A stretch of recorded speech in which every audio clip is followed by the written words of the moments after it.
Hello everyone, welcome to today's episode where I have something very special for you. You know, the Lord of the Rings set is one of the best sets ever released by Wizards of the Coast, and therefore I find myself constantly returning to the set, playing with my hobbits, orcs, Nazgul and Saruman decks. I love exploring every possible combination, even when it's just for fun. So today I'm excited to share what might be the first Treefolk Block deck. I have included every Treefolk card available from the Lord of the Rings set to make this deck not only thematic but also somewhat competitive. This deck features iconic characters like Treebeard, also Fangorn, then we have Radagast the Brown from the Hobbits, also we have Old Man Willow from the books. So yeah, and also some other Treefolks that I believe are inspired by the films. So now, while this mainly is a fun deck, it does have the potential to seriously challenge opponents with our common and uncommon cards. The goal here was to create a deck that could at least compete in gold rank. I really struggled with how to include every Treefolk card while maintaining the efficiency and the effectiveness, so I came up with one fantastic enchantment card. It's Doors of Durin. That was the solution. This card is the key to make this deck work. We need to do everything to find at least one copy of Doors of Durin to put it on the battlefield, and we have to attack with at least one creature, even when it's just the only 1/1 token. So that is the strategy behind this deck. We have a lot of mana generating creatures to be very effective, and sometimes we can play the legendary enchantment already in turn 4 or turn 3 if we have 2 mana generating creatures on the battlefield. Sometimes it's not easy to find this enchantment, so I have also included card draw options to help us to find the card faster. And the best thing is, those Treefolks are huge, and then when there suddenly pops up a huge terrifying Treefolk, it's the best feeling in MTG. This deck is actually a 3-color deck, making it a Yunt deck, although we only run mountains and forests. We rely on creatures that can generate any color of mana, and we certainly can't forget about our Old Man Willow here. Now let's take a closer look at the deck, starting with our creatures. Our goal is to cast Doors of Durin as soon as possible. To achieve this, we have 4 copies of Delighted Halfling, which only costs 1 mana. And so ideally you want to cast it in turn 1, it allows us to produce mana of any color for legendary spells. And the best part is, those spells can't be countered. We have also 4 copies of Wose Pathfinder, another card that generates any color of mana. Then we have also Mirkwood Spider for 1 mana. Mirkwood Spider is here just so the opponent will waste their removal spells on a creature with Death Touch, because we need time to develop our battlefield, and creatures with Death Touch scare the opponents. So this is actually the basis of that, and now we are coming to our big mighty Treefolks. For 4 mana we have our Old Man Willow. Its power and toughness are equal to the number of lands we control, and when it attacks we can sacrifice a creature to give a target creature -2/-2. Our next Treefolk is Enraged Huron, 4/5 with Trample. When this creature enters the battlefield, the ring tempts us. Then we have Generous Ant, is a 5/7 with Reach, and when it enters the battlefield it creates a foot token. If we are short on lands early in the game, we can also use its forest cycling ability. Quick Beam Upstart Ant is fantastic when it comes straight from the library with Doors of Durin. When it enters the battlefield, you can give up 2 creatures +2/+2 and trample until end of turn. It's a great surprise for the opponent. And then there's also the King of the Forest, Fangorn or Treebeard. Just imagine casting all these massive creatures directly from your library without spending extra mana. Plus, Treebeard gives all Treefolk vigilance, and with a toughness of 10, it's a force to be reckoned with. The artwork is incredible too, and hence by the other Treefolk it can smash everything.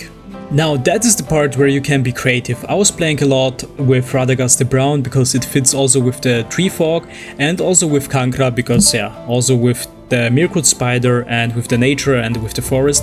But you can also exchange them with Troll of Khazad-dûm because of the swamp cycling, and also Oliphant with mountain cycling. It's up to you what do you prefer, but I also was playing with those 2 cards, and it doesn't matter actually, because the strategy behind this deck is actually to cast Doors of Durin and to put those Treefolks, or to put all the other mighty creatures on the battlefield with this card.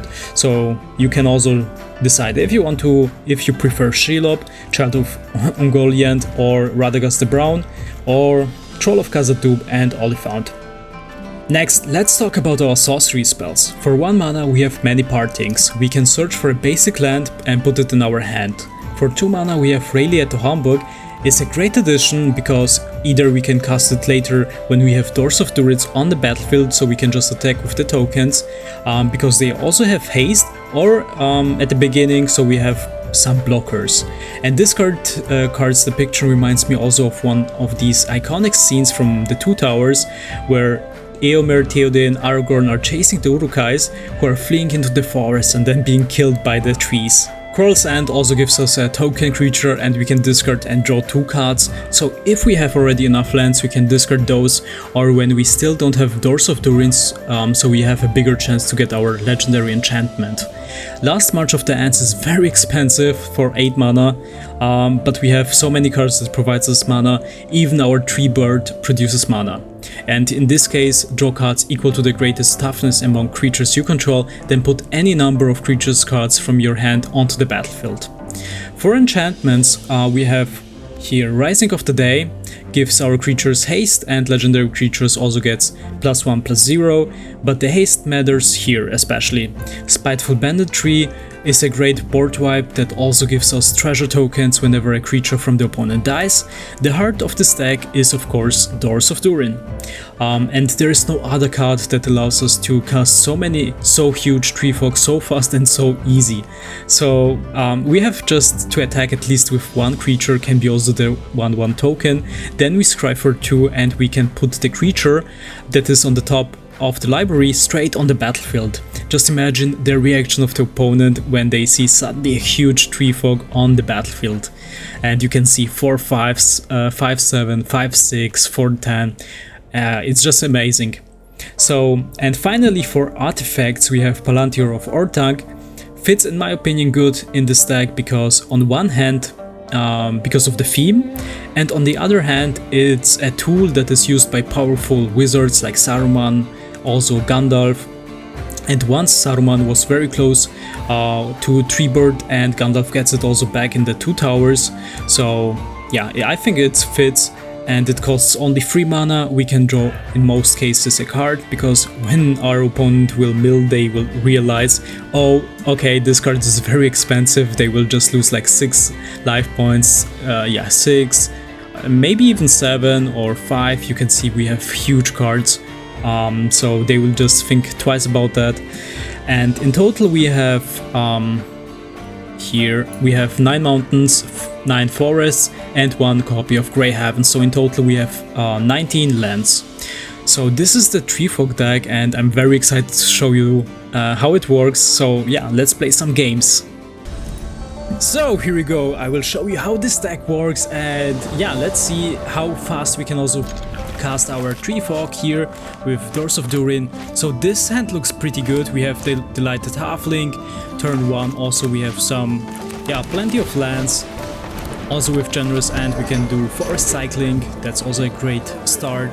So, and if the opponent is casting a lot of creatures, we still have Spiteful Banditry that we can, yeah, that we can cast and kill all the creatures here. Perfect, Quarrel's End. First, I think, let's put the mountain on the battlefield and then Quarrel's End, and we can discard the Mirkwood Spider, Delighted Halfling, great, and Rising of the Day gives our creatures also haste and all the legendary creatures +1/+0. So yeah, the only card that we need right now is Doors of Durin, Griffin Airy. Yeah, if they gain 3 life they will also produce some tokens. So yeah, forests, we don't need any forests anymore. So Generous End and Delighted Halfling, I think we can just go with, yeah, Forest Cycling. And yeah, we just need, the only card that we need is Doors of Durin, and then the fun will begin. So Campbell's Outfitter, I think, yeah, obviously our opponent is playing a lifelink deck, so Spring Loaded, Soul Blades, yeah, it does 5 damage to target creature. Unfortunately it's, yeah, the Delighted Halfling. Perfect, so yeah, Quarrel's End is always useful because we can just discard the cards that, yeah, here we go, yeah, That's why we have Coral's End in the stack. Yeah, sometimes, because we only have 4 copies, sometimes, yeah, the shuffler will not give us any copy at the beginning. It's very laborious sometimes, but yeah, with Coral's End it makes it much easier for us. So, Doors of Durin, and then we'll just attack with 1 token. Oh, Enraged Turn, great. Reveal, and we also, the ring tempts us.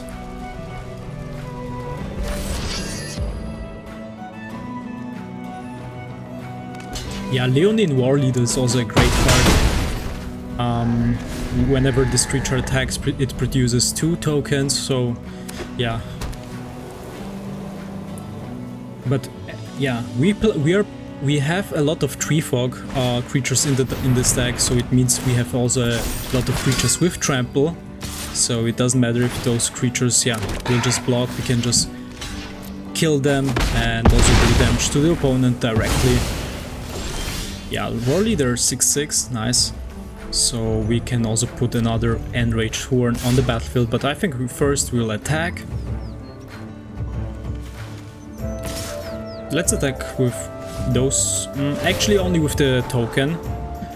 Oh yeah, yeah, that looks amazing. I mean, we are actually also lucky that we have a lot of Treefolk creatures in on the top of our library. And also we can enhance them. Great. So it's 8/8, and you see this creature also has trample. So it will be 6 damage. 7, yeah. They didn't even block the token, surprisingly. Oh my god, look at this board. It looks great. So many Treefolks, and you see, I mean, they are so expensive, even though we have already 3 of them. And then Generous End is on the top of our library. Acrobatic Lap, so yeah. 7, 9 also huge, with Vigilance and Flying. But I think that's it. If we are going to attack with all the creatures, they are dead. Yeah, we will also create a foot token here. And the Generous End also has reach. But I think if we're... Oh my god, Vanguard! Awesome! We have all the Treefolk creatures on the battlefield, can you see that? I mean, of course it's not always like that, but I mean, we were very lucky. But you can see the potential in the stack with Doors of Durin, with Coral's End. Even though we didn't have Doors of Durin at the beginning, but it was really good that we discarded the lands, and also we had 2 copies of the Lighted Halfling. I mean, look at this. Coral's End also saved us. So many great Treefolk creatures here. I mean, the opponent's deck, it was not bad, but we were just quicker. So also that's the point. We have to be faster than the opponent. That's why we have so many mana generating creatures. Also Wose Pathfinder is very helpful. So yeah, you can see it's not that bad. I think we can also compete in gold rank. So yeah, if you like the format I'm playing, I'm just creating decks from one certain set, and in this case it's the amazing Treefolk deck, and it works actually also. So we will play, of course, some more games with this deck, and let's see how far we can get. So yeah, but primarily it's also just a fun deck, so only for fun. And yeah, if you like it, please subscribe, leave a comment, make always suggestions, I'm open to that. And yeah, thank you for watching, see you next time, bye bye.